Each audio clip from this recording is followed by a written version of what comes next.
Bulletproof Radio, a state of high performance. You're listening to Bulletproof Radio with Dave Asprey.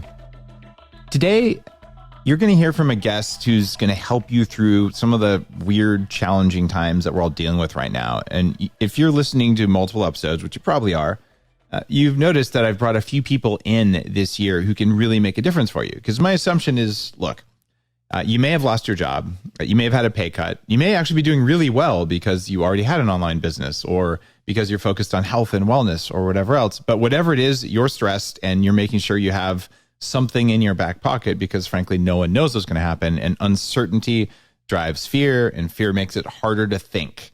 So I'm bringing people in to say, hey, here's some tools, some facts, some knowledge to help you turn off the fear, even if the fear is unfounded, and maybe it's real because you're saying, how am I going to pay for my next delivery, right? So I get it, and I'm here to help.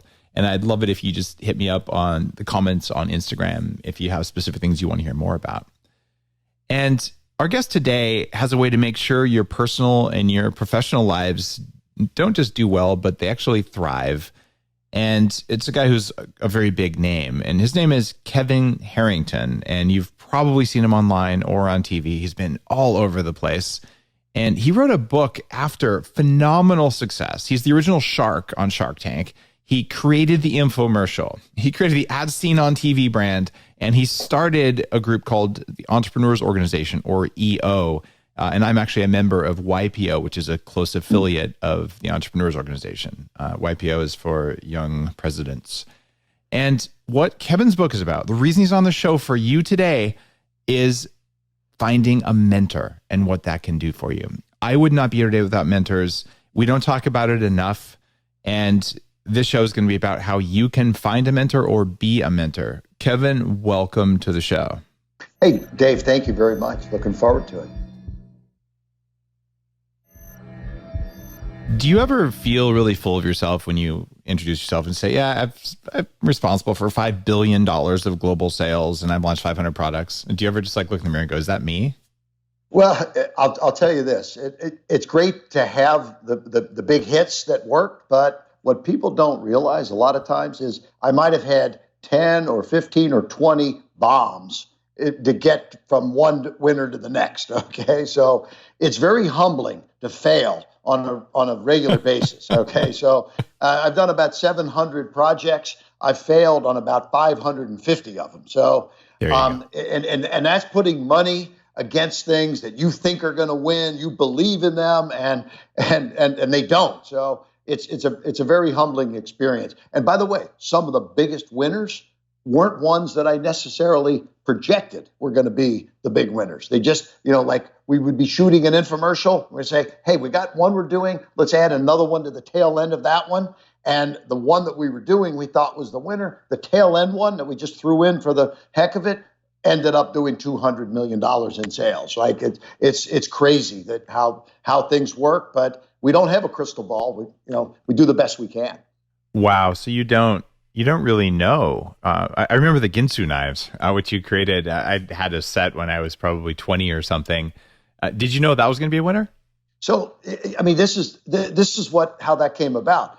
The Ginsu was somebody created it, because in the early days, I didn't invent anything. I didn't own it, but I'm at a trade show, Philadelphia Home Show, and this guy, Arnold Morris, is cutting through a can, and he's going through mufflers and sneakers and everything. And I'm like, what is he doing with that knife? And it's called the Ginsu. So I stopped him and I said, Arnold, I've seen you do this 3 times. You said the exact same words every time. And I said, I don't know if you know this, but I'm just talking to this channel called Discovery. And I was watching Discovery last week, and they went dark for 6 hours. And I called them to see if there was a technical problem, and I found out that Discovery is only an 18-hour-a-day channel. This is the story of how I actually got this whole thing started back in the early days. So when I heard Discovery is only 18 hours a day, meaning 6 hours, they're just going to put these colored bars up, I said, wait a minute, can I bring you something to put in there that we can both get some money on? Right. And they said, you come on down. If it's legal and clean, we'll do it. So, and there I was sitting with Arnold. And so I said to Arnold, let's film this presentation you've got. I've never filmed anything in my life. I'm not a video guy. I was actually at that particular moment, I was selling businesses. I was a business and a real estate broker. So I sold pizza parlors and delicatessens. And so Arnold said, "Well, what do you call this?" I said, I don't know what we call it. It's just going to be a long commercial because they've got 6 hours to fill." And make a long story short, Arnold and I shook hands. We filmed it. I shook hands with Discovery, which led to a long-term contract.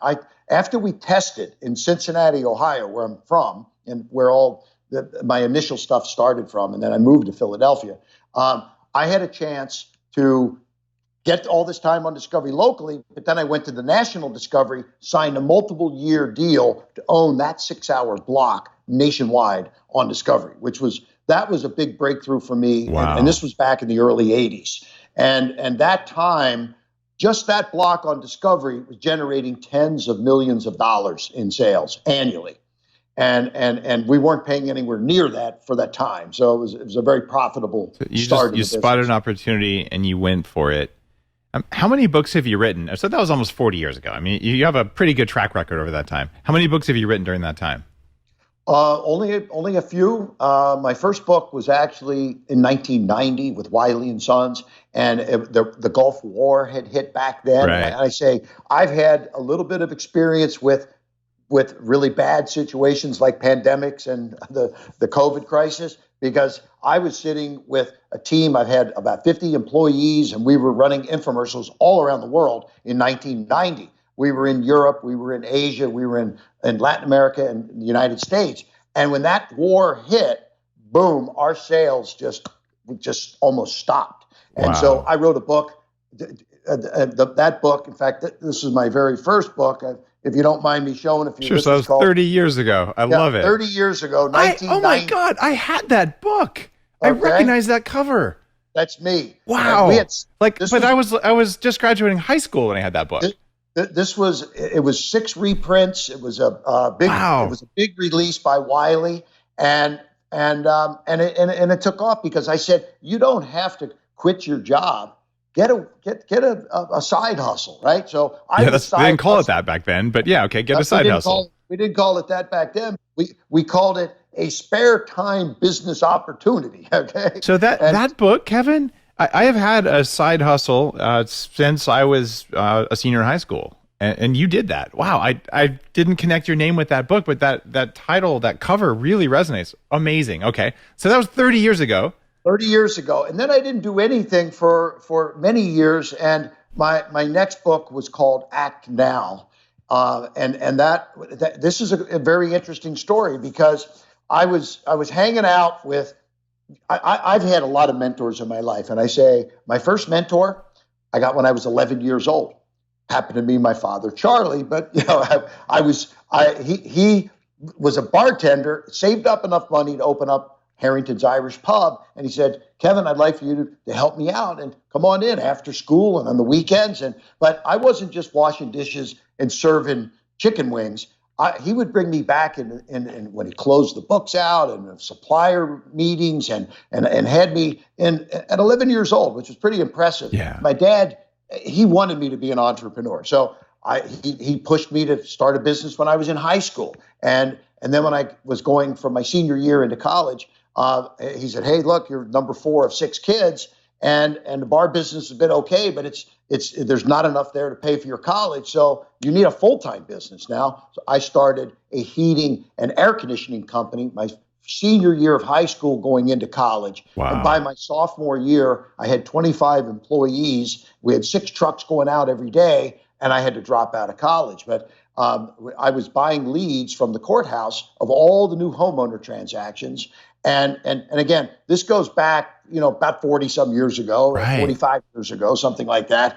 And we would say, "Welcome to the neighborhood. We're going to come out and clean your furnace absolutely free." And that business grew to over, at that time, it was $1 million plus business, but in relative terms, that would be about 5 million today. So, but I was trained by my father to be an entrepreneur. And I say trained, he mentored me. But he only had certain skill sets. And so I needed to, as I got out, I sold the heating and air conditioning business, and I said I started selling businesses because I wanted to have access to all of the information about small businesses, the books and the records and the leases. And so as a business broker, I was selling hundreds of different companies at one time: pizza parlors, delicatessens, restaurants, nightclubs, small manufacturing companies. But I had all the details, books and records and sales and percentages of food cost and labor cost and leases with the malls and things like this. It was an education all unto itself. So, Wow. and that is when I ran into Arnold Morris, because I used to go to a lot of trade shows. As I would sell flowers shops and home and garden stores. So I'm at the Philadelphia Home Show, and there's Arnold Morris with the Ginsu knife. And again, in the early days, I didn't own the products necessarily or the trademarks. I mean, believe it or not, Warren Buffett owns the Ginsu knife. His factory Wow. in Fremont, Ohio, was the company that was making it, and I was buying it from them. And so they owned the name, and I had the exclusive rights to it for some period of time, and crushed it.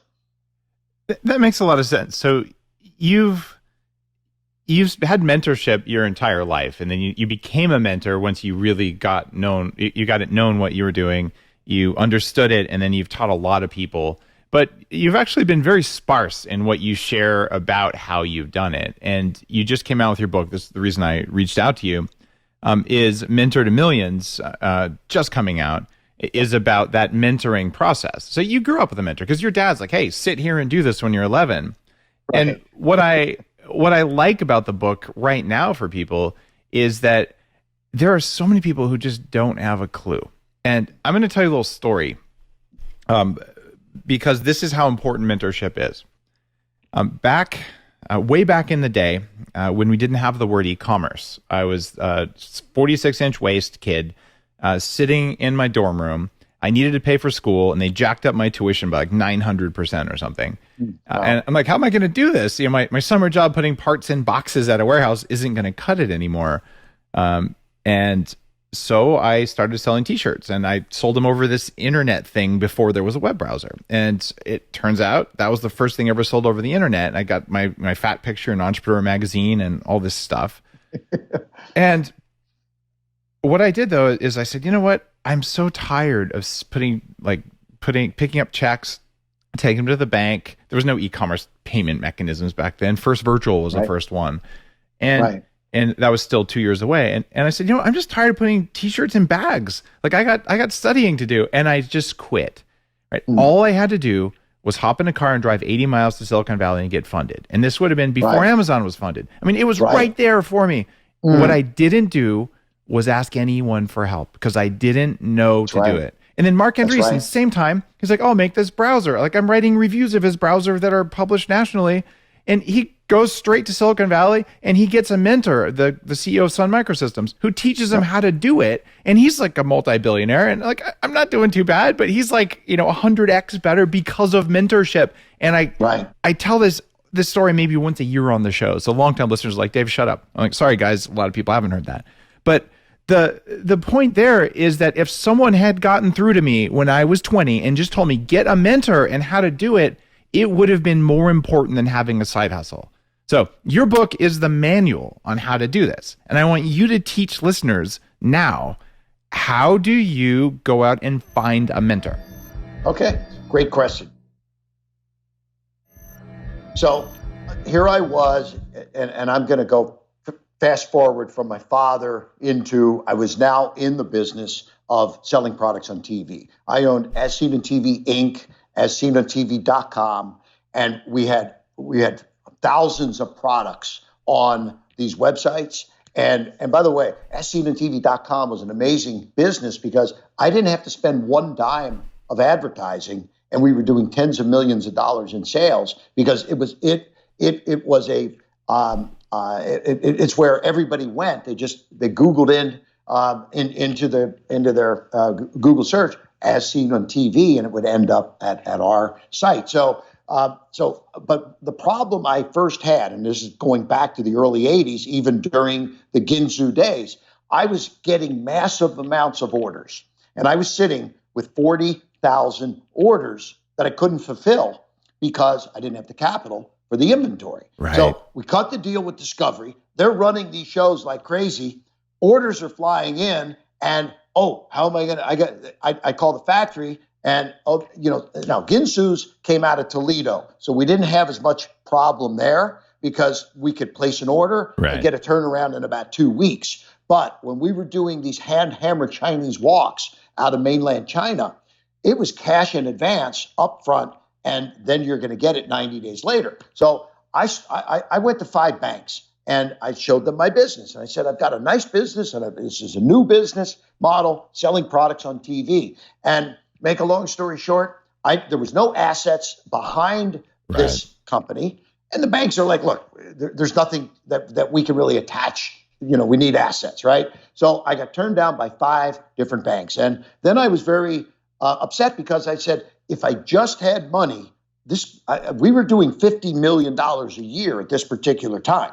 I said, if I have money, we can take off. And so I reached out, and this is step 1 when you're looking for a mentor. And if you're in business, you write checks every week and every month to accountants, to lawyers, for me, to phone centers, to fulfillment centers, to media companies, to payment processors, dozens and dozens of checks and big ones to different people. So where do you start?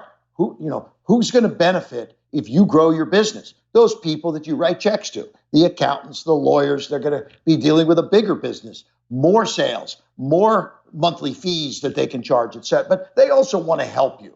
So I say, start from within your circle that you're dealing with, but don't be afraid to ask your accountant, hey, I need some help. Can you help me go raise some money? And hey, yes. But as it turned out, my lawyer knew a guy, said, hey, I know a guy he's a retired banker. He's only 60 years old. Now, this is back a few years, back in the 80s. But they said, he's looking for something to do. Maybe you should give him a call. So this came through my lawyer, met with this guy, and he said, Kevin, he said, your business is in its current state is unbankable, but I know how to make it bankable. And this is the deal that I'm going to cut with you. You went to 5 banks. I'm going to help you. I'm going to take 90 days because we're going to have to shore up some of your contracts and your presentation. It's never going to fly. So let me work with you. I'm not going to charge you a dime. I'm going to get you a $3 million line of credit. Wow. And he said, I probably will get it from someone that's already turned you down.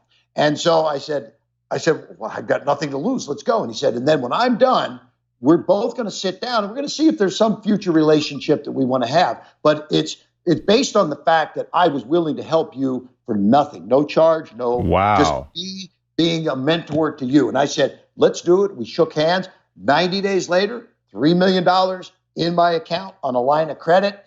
We used that to build the business to $150 million. And after that, we got a $10 million line of credit that took us to over $500 million. So I wouldn't be sitting here talking to you right now if I had not found that gentleman that mentored me to go get the cash. Or maybe I would have found someone down the road. But the bottom line is, entrepreneurs, you've got to raise your hand. You've got to say, please, I need help. And then you start with the people that you're either doing business with or could be some friends, could be some family, some uncles that are long a part of your life. But also, I say, in today's world, we all belong to different groups and clubs and organizations. And EO, you mentioned, that was something we started in 1987. We're in 150 cities around the world.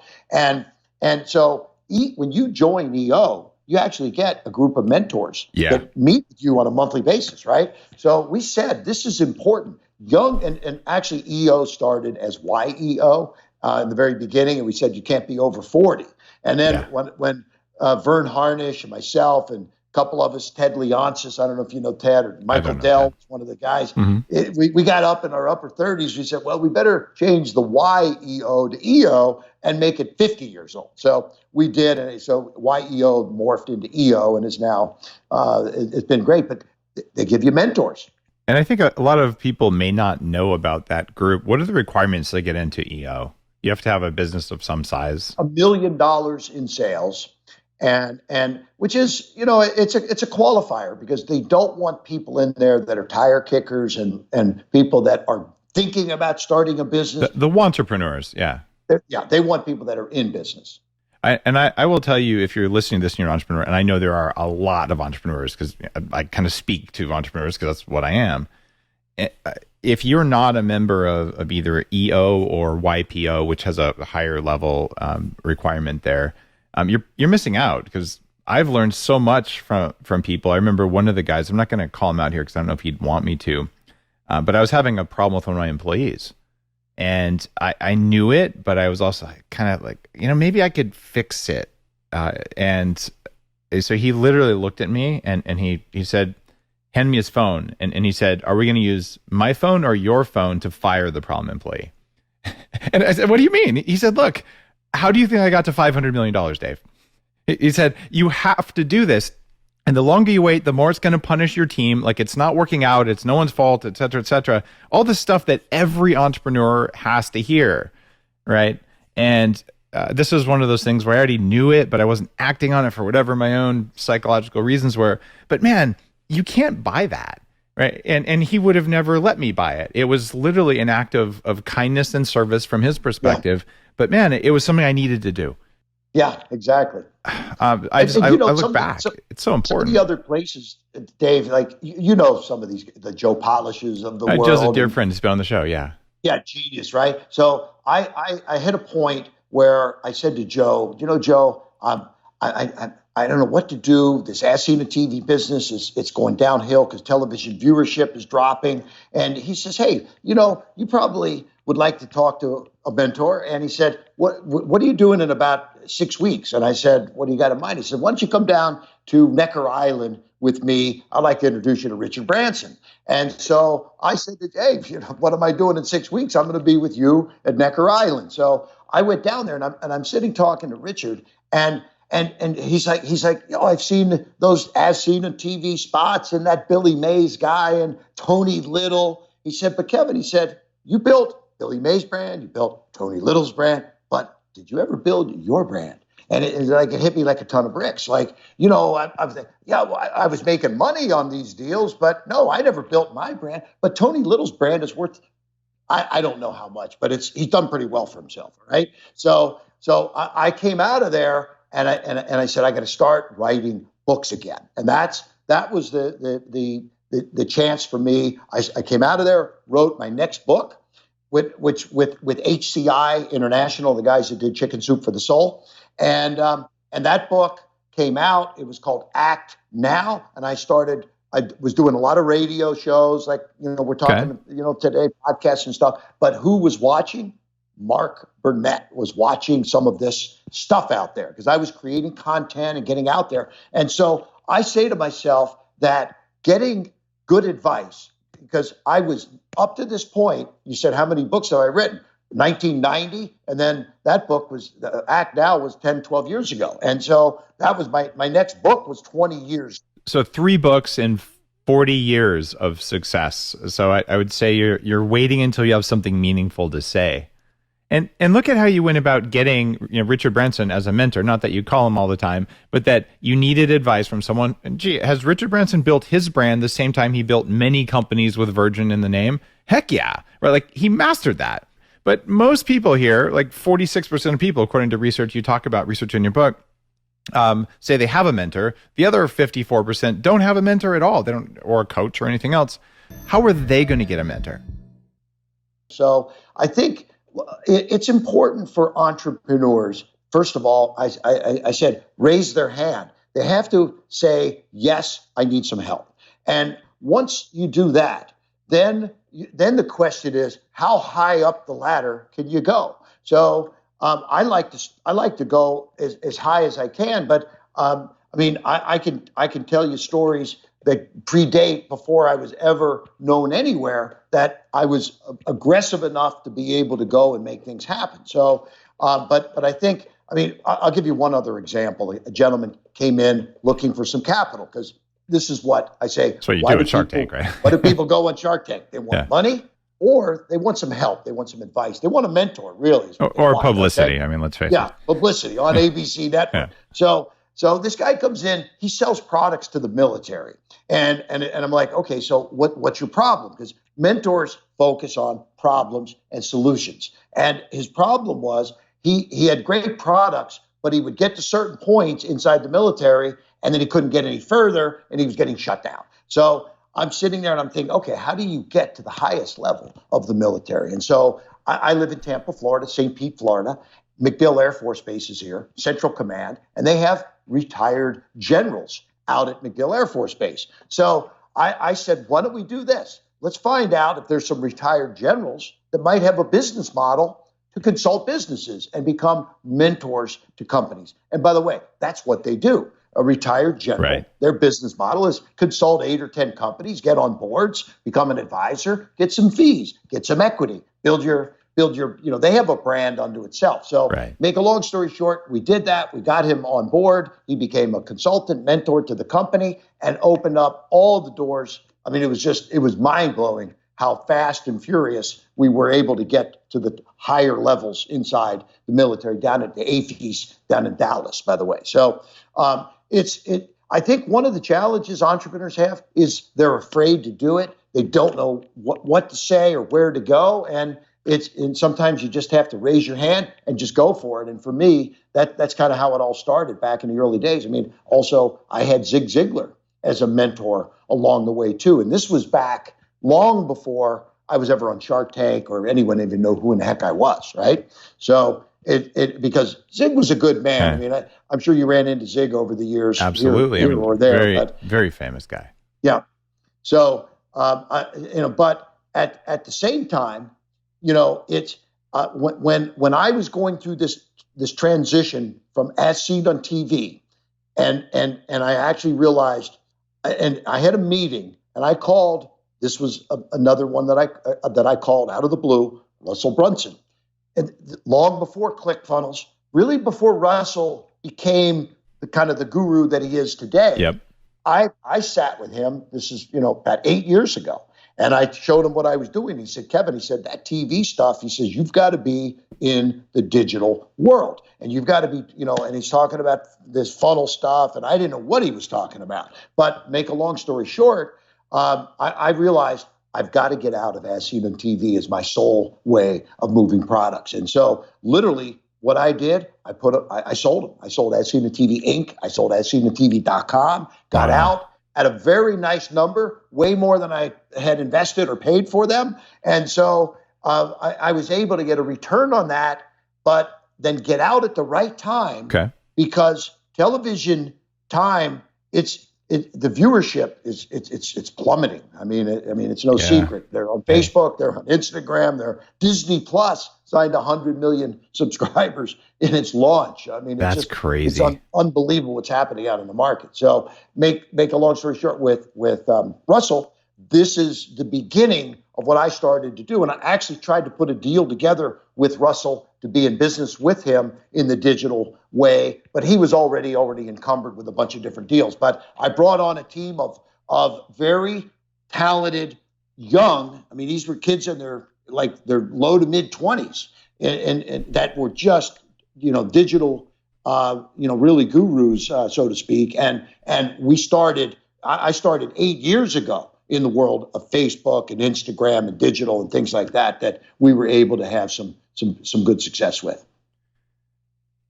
It's been an amazing path.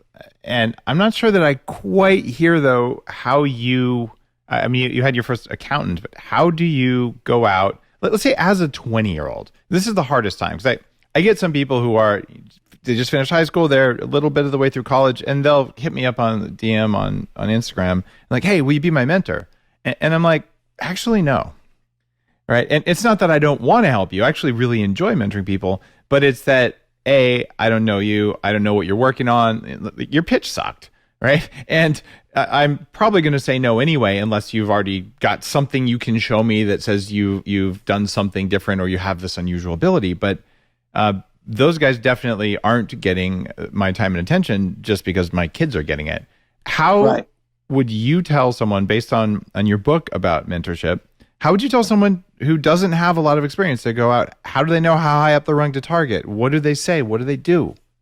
Yeah, great question. I mean, I think it's going to take some trial and error for most of these folks. There's no golden reveal of how it happens. But I'll tell you some people that have gotten to me in some pretty creative ways. I was out at I spoke at Traffic and Conversion last year, and I think they had 6,000 or 8,000 people there, pretty good crowd, and so busy the whole time. And I'm at the airport and getting ready to jump on a plane to go home, and this young kid comes up to me.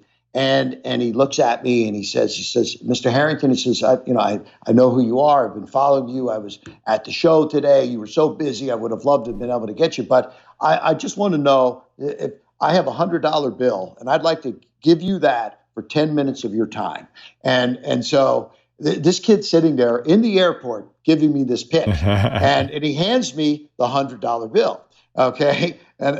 And my plane was, I still had about 15 minutes before we were boarding and whatever. And I just looked at him and I had a huge smile on my face. And I just said, you know what, son? I said, he was probably 20 years old.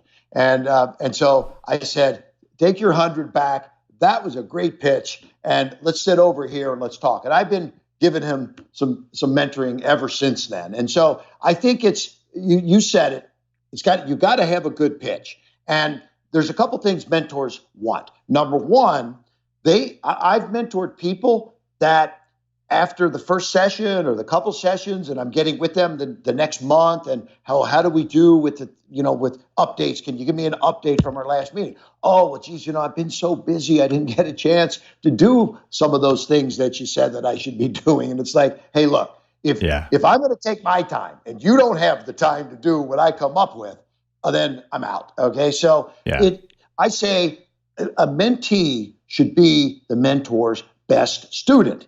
And in the book, Mentor to Millions, Mark Tim, we actually take a journey. And Mark he's sitting in a driveway, the opening of the book, he's sitting in a driveway. He had the best day of his life in business. And it's 7:30 at night and he's going into the house, but he knows that the minute he walks in the house, everything's going to turn totally negative because why weren't you here for dinner? You're working too hard. What's this entrepreneurship all about? And he's like, I need some help. Get a real job. Yeah, get a real job. Right? My mom used to say that, right? So, Mark realized that his family wasn't fulfilled. And he wasn't fulfilled on the family side. And so we have a journey and a transformation that we take. Mark reached out to me, and he actually would bring his kids down to my office, down to my house, hang out. And that was part of the deal because he said he wanted to create a family business that was going to be the most important business in his life. And that's what he did. He brought the whole team in, and they got business cards, and they got titles, and they got equity in the family business. And this was the transformation that he went through during the journey that we took during Mentor to Millions. And so, Mark, he reached out to me, but I say he reached out to me. It actually was a pretty cool introduction because Mark was mentored by Zig Ziglar. I was mentored by Zig Ziglar, and Tom Ziglar knew both of us.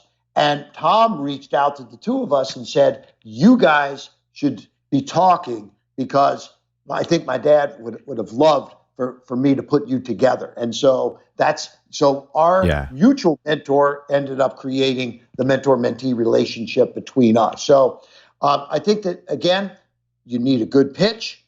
You're not going to get a good pitch. If you don't have a good pitch, rather, you're not going to get that mentor. So sometimes you need to appeal to a side of them that a lot of entrepreneurs like myself, I have lived the Zig quote, you can get everything in life you want if you just help enough other people get what they want, because I have always been there for entrepreneurs that were pitching me stuff. And even if I wasn't going to help in the investment, I try to steer them in the right direction. Now, obviously, you can't do this every single time, but I think the bottom line is that entrepreneurs that are successful, that could be mentors, they ultimately want to be able to provide some of this kind of giving back to the entrepreneurial community in a mentoring fashion, as long as you're a good student and it's not too much aggravation and not too much of a pain in the process.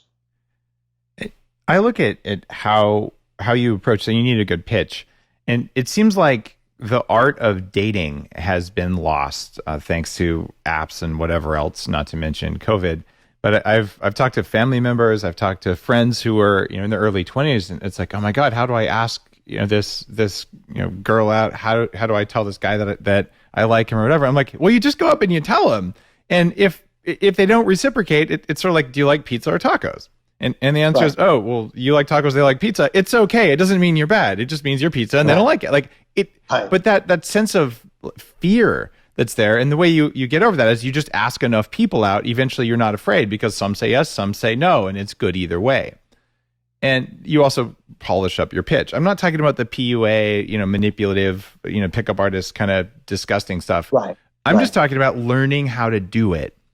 And it feels like for asking for a mentor, look, if you do a pitch like that with a $100 bill, most people who are successful don't care about $100, but at least you're showing you value the other person's time. But it can also feel like a bit of a shtick, right? Especially now that it's just been on the show. So you can work on your pitch, but I would just say ask a few people, because the worst you'll do is get a no, and you might get a yes. Raise your hand. It all starts, raise your hand and ask for help. Absolutely. And the universe has a way of bringing things back to the people that do need them, but you can't just sit. And when COVID first hit, a lot of people were burying their heads in the sand. That's a time that you have to get out and start connecting. And as I say, what did I do? I collaborated quite a bit in the early days. It's like, let's connect and collaborate and do some things together, because a lot of times that, at times of strife like that, it's important to not to give up, but to see if there's opportunities and what problems can you solve right now. It seems like asking for an intro is a good strategy too. We talked about Joe Polish a little while ago. He texted me the other day and he said, Dave, you need to talk to this guy.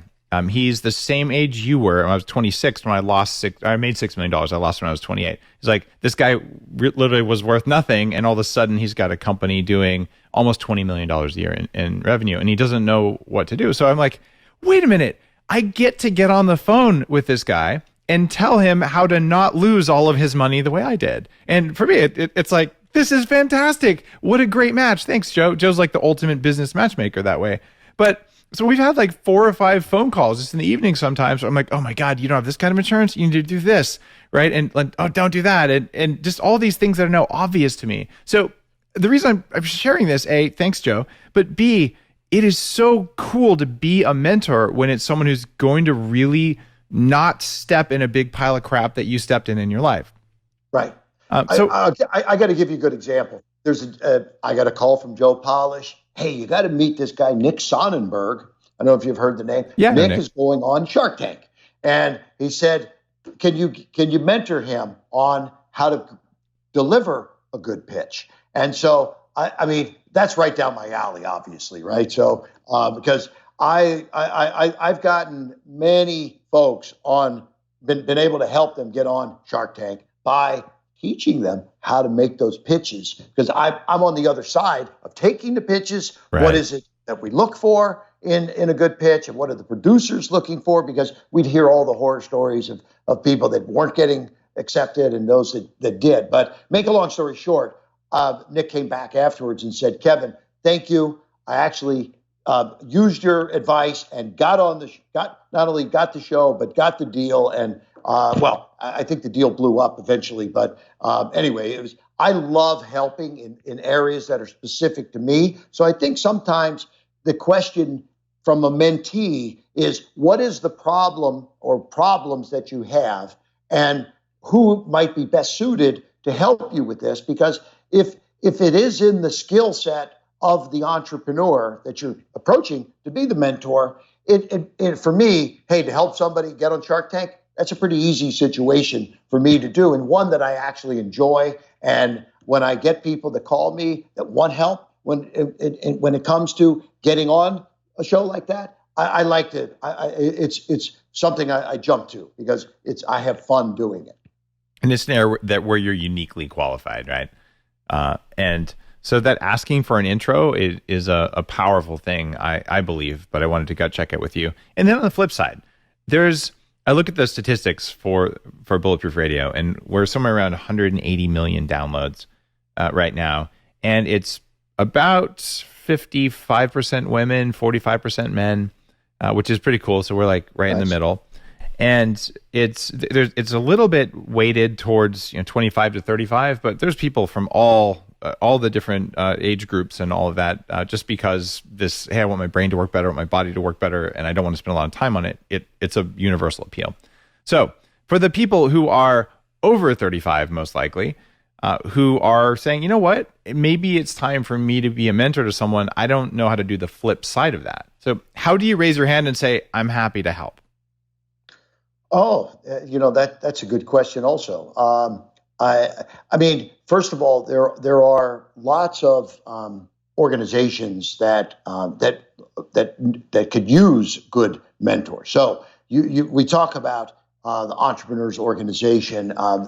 They're looking for, and I get phone calls now from members that are asking me for help also. So I think I put myself out to different communities. I create content. I'm on, so I don't mind helping mentor folks. And I think in my world, I do some mentoring that's just absolutely give back to the community and the entrepreneurial community.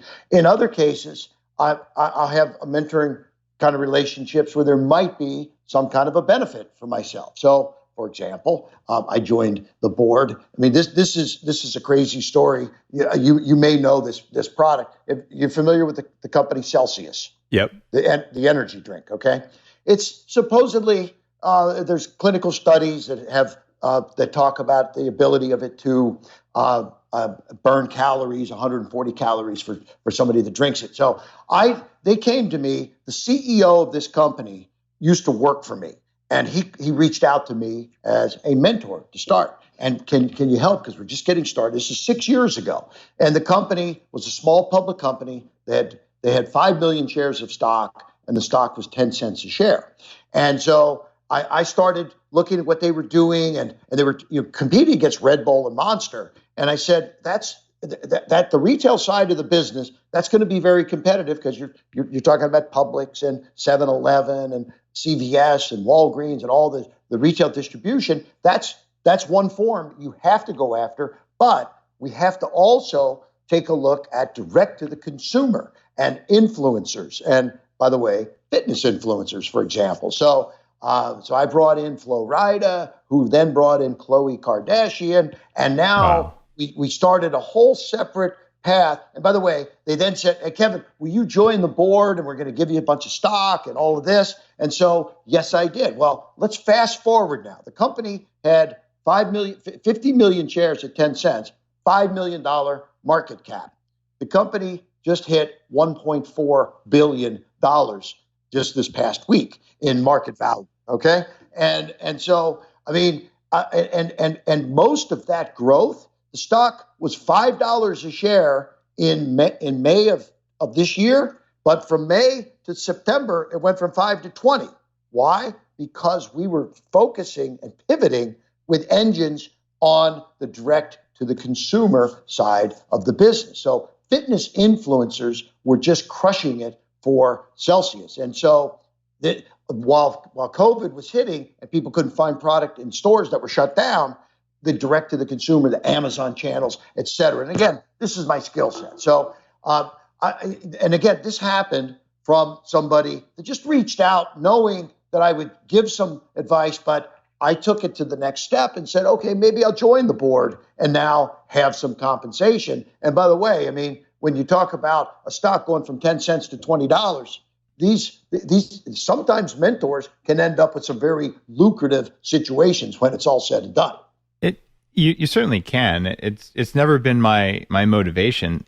One of the things that happened, I had a really strong employee who was relatively young, and she came to me one day and she said, I'm really sorry I have to quit. I'm like, what are you talking about? Like, you have a department, your career is great here. And she said, I have this opportunity to take this cosmetics company that I've been just dreaming about, and I've been working on, and I just got on Good Morning America. Like, I have to do this. And she had tears in her eyes. And then this is crazy. And she said, I've learned a lot working for you, Dave. Will you write me a check to invest in my new company so I can tell my other investors that I have your support. And I'm like, that is a baller ask right there. Right. And Yeah. I wish I'd have written a bigger check. The company is called Thrive Cosmeceuticals. And I think today it's worth as much as Bulletproof is worth. No, it's amazing, isn't it? It's like, Carissa, wow. Well done. Carissa Bodner's her name. But that ask was it was actually authentic, right? And it was not only, hey, will you mentor me, but will you actually put skin in the game? And normally I'm like, you put skin in the game because you're taking my time. But right. It was a good thing. And it also means that she is giving me stock at a low price or whatever. But man, I wish I had put another zero on that check. Hey, I understand. One of the other things I say that when people are approaching a mentor, they should do a lot of research on that person. Yeah. Knowing, it's just like if you're going to go on Shark Tank, know what Barbara likes, know what Mr. Wonderful might like or don't like, or how they like to structure things. So I believe that doing the research like that it gives you the knowledge on openings that giving you ways to approach. Because just like you said, that was a pretty ballsy move. Sounds like you made a little deal and helped her out. And it worked out great. It was at least 100x or something, I think, or 60x or something. I don't know what, some giant amount. The more information you have on the people that you're going to be talking with and the things that maybe what their Twitter feeds are looking like and or their social media, their Instagrams, et cetera, because the more knowledge, the closer you can connect with that potential mentor also. I like that advice a lot. And the message for people listening is, all right, maybe it's time to be a mentor to someone and think about what are you good at. And if you're looking for that, one thing that we haven't talked about here is, okay, you and I are both entrepreneurs. And even when I was very young in my career, I was always an intrapreneur. Like I'm the guy who would start something new inside a bigger company and turn it into, at one point, one of the things I was a co-founder of, we did $100 million a quarter in revenue in my mid-20s. Right? Because like someone had to do it, but the execs almost shut us down because they didn't know what we were doing until we showed them our own numbers. Like, oh, that's why the numbers are where they are. And then it got better. But because I was clueless. But along the way, I can think of 3 or 4 times in corporate America that a mentor sought me out. A woman named Carla Lindsay at 3Com. She was Eric Benamou's. He's a big name if you're familiar with Google's history and all that stuff. Yeah. She was his personal assistant, his executive assistant. And she saw me in a corporate training thing and was like, we need to sit down and have coffee every week. And she taught me how corporation politics work. I'm like, thanks, Carla. But I didn't seek her out. She sought me out probably because I was just this noisy kid who needed a sitting down or something. But I looked through that, and I would not be where I am without her and several others throughout that. So in corporate America, you can also ask for a mentor, or mentors will oftentimes find you. And so don't think this is only for entrepreneurs. If you're listening to this, if you have a job, even if you're on Skype, you say, look, we're going to set up a call once every couple of weeks. I'm going to have specific questions for you. I want your advice. You're going to tell me where I'm screwing up, and then you just listen. And that's good. But something else has happened to me.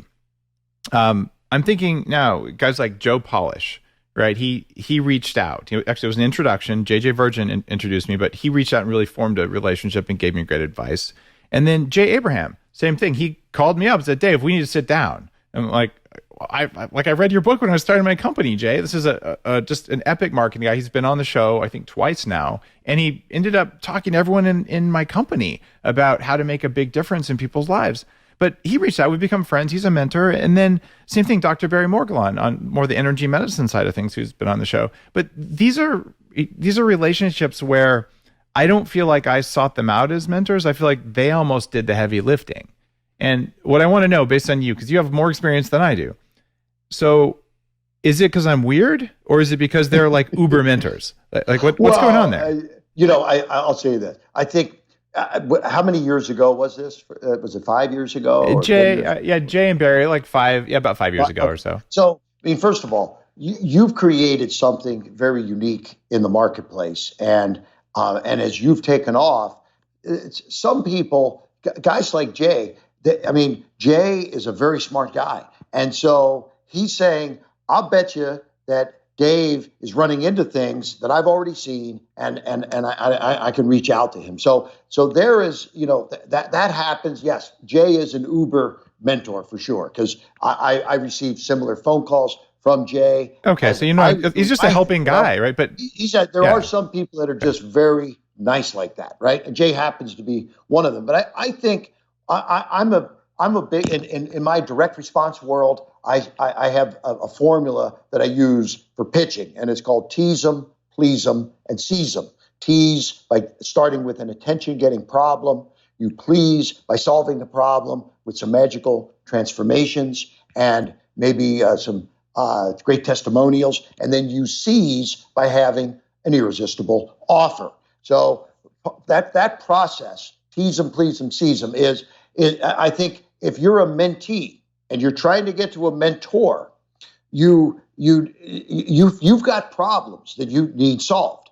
And so you appeal to the interest of that mentor to identify, tease with that problem, right? So, hey, here's a problem I have. And hopefully you, Mr. Mentor, can understand that I have that problem. But I'm inexperienced and I can't solve that problem yet, but I need some help. And could you please help me with that? So I think you're giving a specific situation. And for me, it was very specific when I got the finance mentor. I said, I have a business. I've got orders. I need inventory to be paid for, and I need capital. And so this guy, I don't know if he was looking to be a mentor or not, but I raised my hand, I asked him, and I pitched him to help me. And then he came back with an amazing deal that was like, hey, I'm going to get it for you and not going to cost you anything, and you're going to have the money sitting in your bank in 90 days. So, when I presented the problem to him, almost like, hey, is this something that you can solve? You almost appeal to his competitiveness of, yes, I can solve that, and I'm going to do it. In fact, I'm going to get a guy that turns you down, give you the money. I mean, it was almost a game for him. And so I think some mentors like that game aspect a little bit of helping and succeeding. And I have so many different stories of different people that I have mentored over the years and seen that really positive transformation. But I have just as many that didn't do what I said, and just I had to cut them off and they're by the wayside now. So raise your hand, go for it. And again, like I think you're saying, hey, it doesn't have to be a formal pitch. You could, hey, do you like pizza? You like tacos? I like a little more structure to it. And for those that don't know how to do it with a little structure, they might have a better chance. The structure is a good idea, and asking, it never hurts, because if they don't like you, it's not about you. You don't have to be wounded. And the other thing, we talked about EO, we talked about YPO. There's a local chamber of commerce. You mentioned you did that early on. Hanging out around people who do business, if you want business mentorship, is a pretty good idea. And the same thing, if you want mentorship for pro sports, hang around places where professional athletes go. You might meet one and hit it off. And so go to the right conferences, all those sorts of things. It sounds kind of obvious when I say it, but a lot of people aren't doing that because, frankly, when I was 25, would I have gone to a chamber of commerce? Actually, I was in Silicon Valley, probably not. I don't even know if they have one of those. But in most of the time, I wouldn't have, because I would have thought, I don't belong here. I'm not good enough. Would have been, especially back then. Like, who do I think I am, showing up with all these experienced business people, not knowing, wait, look what you just did. Like, you already did the first e-commerce and all that, but like, you don't, your self-image may not be there. And so the message for you listening is, go where the people who might mentor you are, would be an obvious thing, but hey, like, we got to talk about that. Yeah. I mean, and you can use digital ways also. I mean, LinkedIn, we do a lot of stuff on LinkedIn now. So, there's good connections there. But, I do a lot of business. I've talked about associations, as part of starting EO. I started the ERA, Electronic Retailing Association. I'm very, like, when I go to the Houseware Show, for example, which is, I've been 33 out of 35 years to the Chicago Houseware Show. they just canceled last year because of COVID. So this is why I missed one of the one. I was deathly ill, and the other was COVID. So, but the bottom line is, I network at high levels there, and this is before Shark Tank. I would network with the people that are the publishers of Homeworld magazine, for example, and so when you start networking at the highest levels that you can, you start making the right connections. And so when you need help, these are the people that you can reach out to that tend to have some pretty good connections and good ideas on who they can get maybe to help you out. And sometimes mentoring isn't going to be necessarily for the next 5 years. It could be a quick fix of something that you need, or a 6-month or 1 year run or something. So it doesn't have to last forever type of thing. That's such good advice. And Kevin, I think your book is worth reading for any entrepreneur, and especially for people who are getting going as an entrepreneur. And you talk about being the original side hustle guy, which given how much I recognize your book, I'm like, oh, wow, I hadn't put those together. If you have a job in corporate America and you're saying, look, I want to be an entrepreneur, I would just tell you, look, think about whether you really want to be an entrepreneur, right? You can have a side hustle and not be an entrepreneur, and that's okay. And your side hustle may be working with an entrepreneur, and that's okay. Sure. Right? You can be in support of someone like that.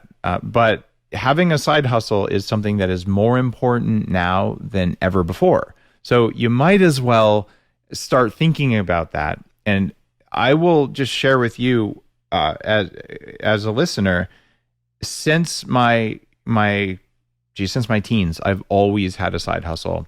As I was growing Bulletproof, I actually had 3 other companies that I was incubating that I didn't pay much attention to at all.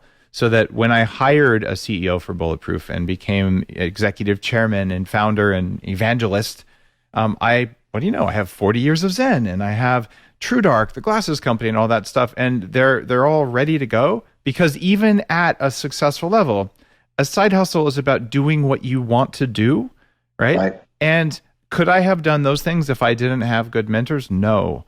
And one of my biggest regrets, seriously, biggest regrets of all, is not asking for and being willing to accept mentorship much earlier in life. And that's why I wanted you to be on and talk about your book, because 3 books in 40 years, and one of them is about mentorship. I think you learned something.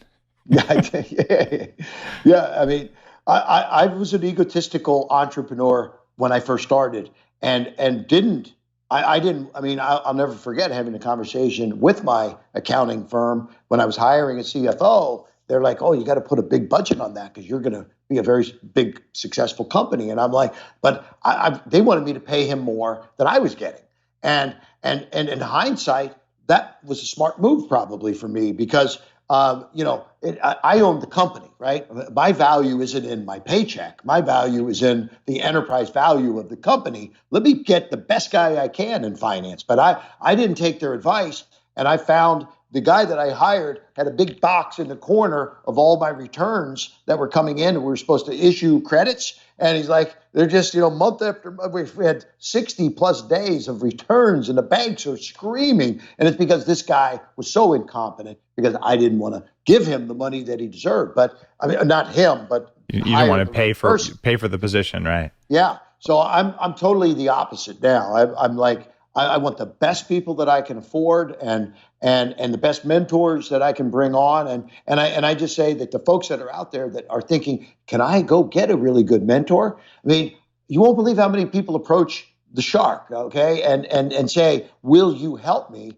And I've got dozens of people that I'm helping right now, not every single day, but on a schedule of time. And so it's different reasons that I pick some of these that I'm just giving back to the entrepreneurial community, and I get a charge out of helping people and seeing their success. And I think that's ultimately what many mentors are looking to see. That may be the biggest gift of this episode, is just that understanding that people who are doing mentoring, they are not doing it at their expense. They're doing it because it makes them happy, because it makes them better people, because they're paying it forward, or they're paying it back for their mentor, but they want to help. And God, I wish I'd have just understood that people want to help you. Like what a crazy thing, but it's actually how it works.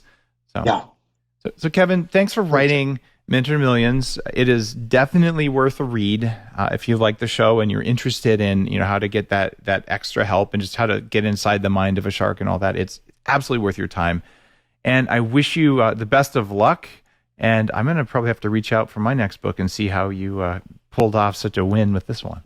Thank you very much. The book has taken off. We're having a lot of success. I'm excited about it because it's only my third book in 40 years. So thanks for having me on today. And I hope that you're going to share this with all of your folks, which you are, obviously. And I want to just say this. For those that buy our book, they're going to get 30 days of free mentoring.